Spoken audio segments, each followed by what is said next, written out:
시청자 여러분 안녕하십니까? 12월 29일 화요일 KTN 뉴스입니다. 경기부양지원금을 2,000달러로 인상하는 법안이 연방 하원을 통과했다는 소식 전해드린 바 있습니다. 하지만 상원에서는 공화당 미치 매코넬 상원 원내대표가 해당 법안에 제동을 걸고 있는 가운데 상원 통과 가능성은 불투명하다는 전망입니다. 김용성 기자가 보도합니다. 연방 하원은 어제인 28일 저녁 275대 134의 표결로 경기부양지원금을 2,000달러로 인상하는 법안을 통과시켰습니다. 민주당 의원뿐 아니라 44명의 공화당 의원 또한 지지를 표했습니다. 민주당 척 슈머 상원 원내대표가 상원에서 해당 법안의 만장일치 통과를 시도했지만 공화당 미치 매코넬 상원 원내대표가 제지했습니다. 매코넬 원내대표는 지원금 인상 이외에도 트럼프 대통령이 언급했던 통신품위법 230조 개정, 선거 부정조사도 같이 논의되어야 한다고 말했습니다. 매코넬 원내대표는 해당 안건들에 대해 상원이 이번 주 논의를 진행할 것이라고 밝혔습니다. 공화당에서는 이전부터 정부 부채를 이유로 경기부양지원금 인상에 부정적인 반응을 보이고 있었습니다. 더 힐에 따르면 경기부양지원금을 2,000달러로 인상하는데 4,640억 달러의 예산이 더 필요합니다. 하지만 지난주 트럼프 대통령의 발언 이후 2,000달러 지원금을 지지하는 공화당 의원이 점점 늘어나고 있습니다. 상원에서도 일부 공화당 의원이 지지를 표하고 있습니다.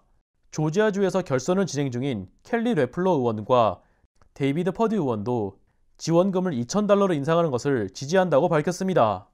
두 의원의 결선 상대인 민주당 존 오소프 후보와 라파엘 워녹 후보도 2,000달러를 지지한다고 밝혔던 바 있습니다.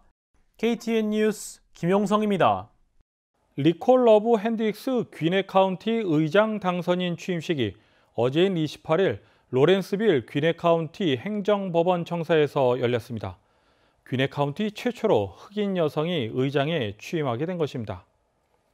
핸드릭스 신임 의장은 취임사에서 55년 전만 해도 흑인 여성은 투표조차 할 수 없었다고 언급하며 의장 자리를 차지한 최초의 흑인 여성으로 자신의 승리 또한 하나의 진전을 의미한다고 밝혔습니다.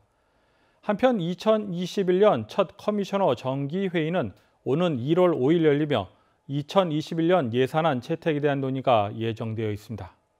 국립 알레르기 및 전염병 연구센터의 앤서니 파우치 소장은 1월에 코로나19 상황이 더욱 악화될 수 있다는 전망을 내놓았습니다. 김용성 기자가 보도합니다. 미국에서 1일 신규 코로나19 환자가 10만 명에서 20만 명 수준을 기록하고 있습니다. 하지만 국립 알레르기 및 전염병 연구소의 앤서니 파우치 소장은 내년 1월에 코로나19 상황이 더욱 악화될 수 있다고 경고했습니다. 파우치 소장은 미국 내에서 코로나19 확산이 통제 불능에 접어들었다고 말했습니다. 그는 연휴 기간에 이동이 매우 많았다는 것을 지적하며 내년 1월에는 12월보다 확산세가 더욱 심각해질 수 있다고 전망했습니다.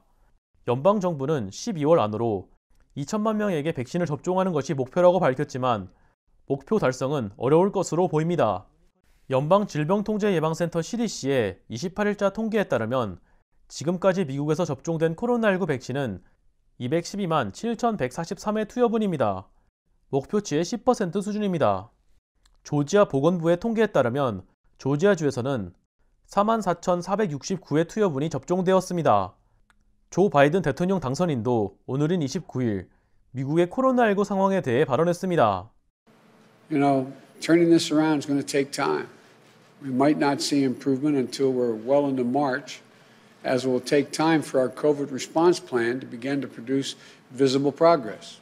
보건당국은 연휴 기간 여행 및 모임을 최소화하고 마스크 착용, 사회적 거리 두기 등의 안전 지침을 따를 것을 계속해서 강조하고 있습니다. KTN 뉴스 김용성입니다. 전염력이 더욱 높은 것으로 알려진 영국발 코로나19 변종 바이러스가 미국에서도 최초로 확인됐습니다.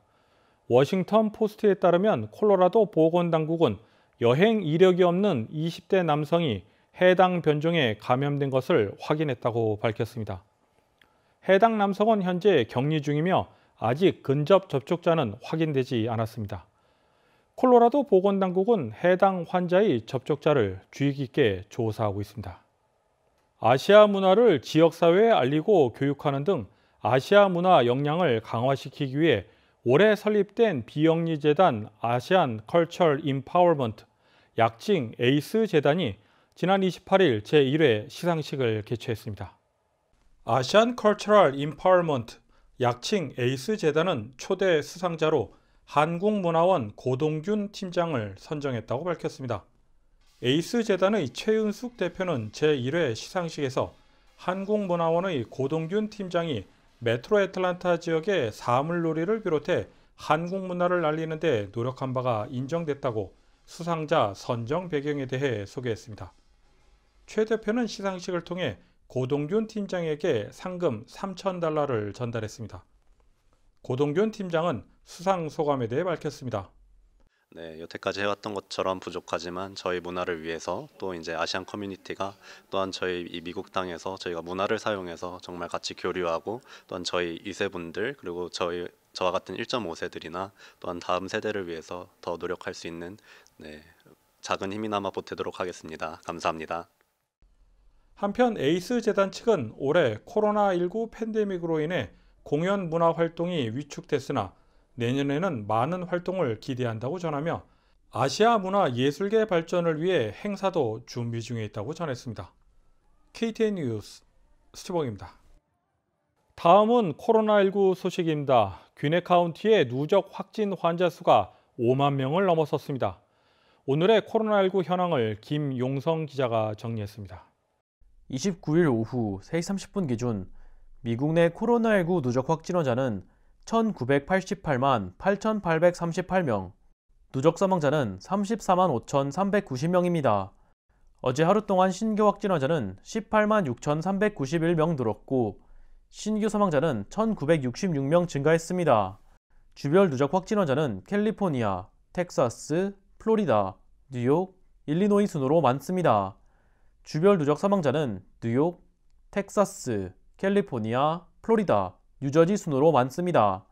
다음은 조지아주 코로나19 현황입니다.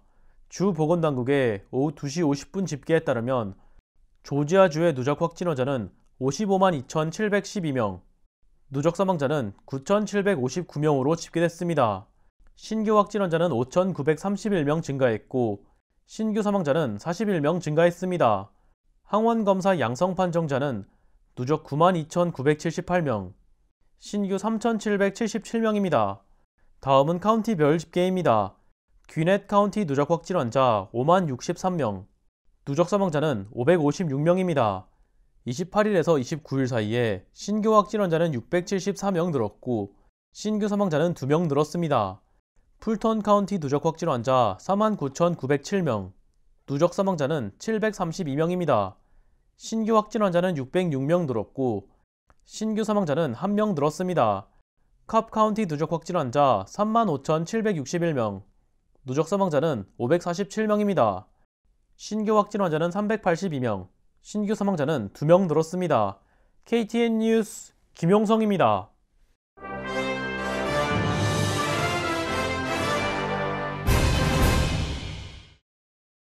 애틀랜타 한인교회협의회가 오는 1월 9일 오전 7시 30분에 주님의 교회에서 2021년 신년 기도회 및 할애식을 개최합니다. 한인교회 회장 백성복 목사는 코로나 팬데믹 기간 중이지만 2021년을 시작하면서 신년 기도회 및 할애식을 개최하고자 한다고 전하며 순서를 맡은 분은 현장에 참여하고 다른 분들은 유튜브 라이브 중계를 통해 참여해 줄 것을 당부했습니다. 2차 경기부양책 시행으로 인해 강제 퇴거 유예 기간이 이달 말에서 내년 1월 말로 1개월 연장됐습니다. 이와 관련 조지아주는 강제 퇴거 방지 기금으로 약 7억 달러를 받을 수 있을 것으로 예상됩니다. 주택 전문가들은 추가 경기부양책이 나오지 않을 경우 조지아의 16만 세대를 포함하여 전국적으로 1,400만 가구가 퇴거 위험에 처해 있는 것으로 추산해왔습니다. 따라서 이번 2차 경기부양책으로 인해 강제 퇴거에 내몰린 가구들이 숨을 돌릴 수 있는 시간을 벌게 됐습니다. 제약회사 노바백스가 자사 코로나19 백신의 3상 임상시험에 돌입했습니다. 미국에서 3상에 돌입한 제약회사로는 5번째입니다. 18세 이상 3만 명을 대상으로 진행됩니다. 노바백스는 영국에서 3상, 남아프리카 공화국에서 2상을 진행 중이며 결과는 내년 1분기에 나올 것으로 예상됩니다. 연방정부는 노바백스와 백신 1억 회 투여분 구매 계약을 체결한 상태입니다. 앤드류 쿠오모 뉴욕 주지사는 백신 우선순위를 지키지 않는 의료 사업자에게 $100만 벌금을 부과하고 면허를 취소시킬 것이라고 말했습니다. 이번 조치는 의약품 공급업체 파케어 커뮤니티 헬스케어가 우선순위 지침을 어기고 백신을 제공한 정황이 있다는 주 정부의 조사 결과에 따른 것입니다. 뉴욕주는 코로나19 백신을 현장 의료진, 요양원 거주자나 근로자들에게 가장 먼저 접종하기로 방침을 결정했습니다. 그러나 파케어는 보건업계 종사자들, 60세 이상인 이들, 기저질환이 있는 이들로부터 온라인 신청을 받아 첫 백신을 공급하려 한 것으로 전해졌습니다. 뉴욕주 경찰은 파케어를 사기 혐의로 수사하고 있습니다. 이상으로 12월 29일 KTN 뉴스를 모두 마칩니다. 시청해주신 여러분 고맙습니다.